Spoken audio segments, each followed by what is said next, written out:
El 18 de abril del 2012, a pocos meses de las elecciones presidenciales, un conferencista planteó ante su auditorio 4 modernizaciones estratégicas necesarias para México: la del sector laboral, la del educativo, la del energético y una reforma hacendaria integral.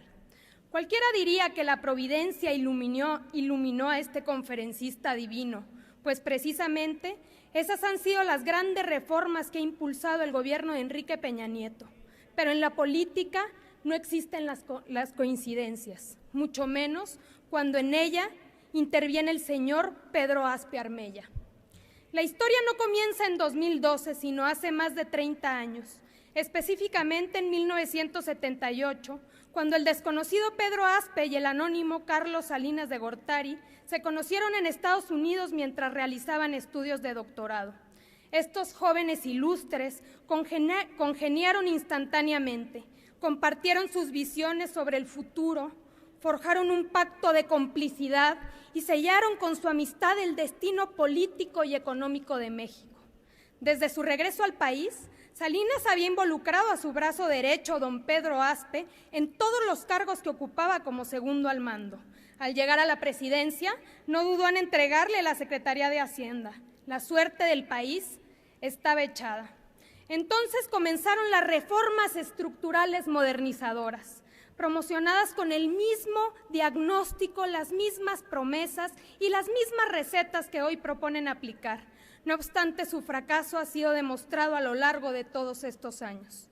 Las empresas estatales fueron rematadas a los amigos, el ejido desapareció, las fronteras se abrieron al comercio foráneo, lesionando el mercado interno y volviéndonos eternamente dependientes de la industria extranjera y los poderes fácticos.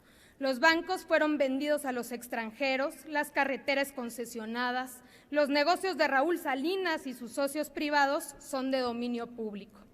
Usted para entonces estudiaba en el ITAM, donde su profesor de Economía, Pedro Aspe Armella, le ofreció trabajar en la Secretaría de Estado a su cargo. Pasó los últimos 2 años de la carrera trabajando como asesor de Hacienda y continuó siguiendo los pasos de su mentor al estudiar después en MIT, la misma universidad que él. Una continua fuente de inspiración, dijo usted de Aspe en los agradecimientos de su tesis doctoral.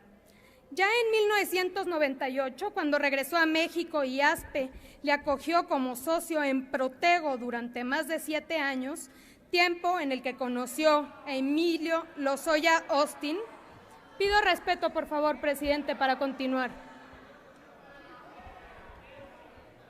Diputadas y diputados, les solicito escuchemos con respeto a la oradora y a la oradora apegarse al reglamento. Continúe. Esto es justamente para la pregunta. Tiempo en el que conoció a Emilio Lozoya Austin, otro alumno reclutado por Aspe, hijo del exsecretario de Energía en los tiempos de Salinas, Emilio Lozoya Talman, se empezaba a perfilar el plan de Aspe respecto al petróleo. Hasta que en 2005 llegó su gran oportunidad. Nombraron a Enrique Peña Nieto gobernador del Estado de México y Aspe lo presentó con Peña Nieto para que reestructurara la deuda de la entidad, después de lo cual fue nombrado director de finanzas. Mientras tanto, Emilio Lozoya fungía como uno de los directivos de la filial en México de OHL, un grupo español de concesiones y construcción. De ahí el resto, como dicen, es historia. 2 años después coordinó la campaña de Rubiel Ávila y en noviembre de 2011 la de Peña Nieto, para poder llegar a ser hoy secretario de Hacienda. Era solo cuestión de tiempo para que pudiera poner en acción sus planes, las de Aspe y por supuesto las de Salinas de Gortari. Llegar a este momento y presentar a través de Enrique Peña Nieto la iniciativa de reforma energética. Permítame, Secretario por favor, Videgaray. diputada. Señoras y señores legisladores, se les solicita que escuchemos con respeto a la oradora. Continúe la oradora. Compañeros, no sé de qué se ofenden. Todos estos es tan solo una historia de datos duros. Secretario Videgaray, usted y sus socios planean aprobar esta reforma energética con una sola finalidad: hacer negocios. Imagínese que 1 mes y medio después de ser nombrado Lozoya Austin como director general de Pemex, tan solo 1 mes y medio después, Pemex adjudicó de manera directa, sin licitación, la primera fase del gasoducto Los Ramones, un proyecto de megainfraestructura gasífera con un costo de más de $2,000 millones. Ese megaproyecto se le adjudicó nada menos que a Sempra, ahora llamado Iénova, empresa dirigida en México por Carlos Ruiz Sacristán, compañero del propio Lozoya Austin en OHL. ¿Quiere saber a qué empresa asignó Pemex para llevar a cabo el armado financiero? A Protego, de Pedro Aspe. Ni un mes y medio llevaban Lozoya y usted en el cargo y ya habían realizado el primer gran negocio relacionado con el petróleo. Luego de este recuento de hechos, le pregunto, ¿puede usted negar que la reforma energética que propone beneficiará directamente a su grupo político, enriqueciéndolo a costa de las carencias de la gran mayoría de los mexicanos? Concluya, diputada Alcalde Luján. Muchísimas gracias. Diputada, muchas gracias. Gracias por tu interés en mi biografía personal. Para dar respuesta a los planteamientos de la diputada Alcalde Luján, tiene el uso de la palabra el señor secretario de Hacienda y Crédito Público, el doctor Luis Videgaray Caso. Gracias, señor presidente. Muchas gracias, diputada Alcalde. Agradezco también su interés en mi biografía personal, aunque con algunas imprecisiones. Pero si me permite, me concentro en lo que fue su pregunta, que fue sobre la reforma energética.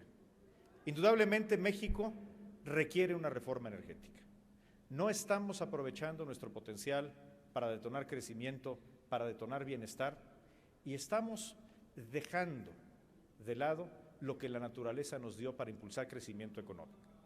En eso hay coincidencia muy amplia en las fuerzas políticas. Hoy el Senado de la República tiene 3 propuestas de reforma energética.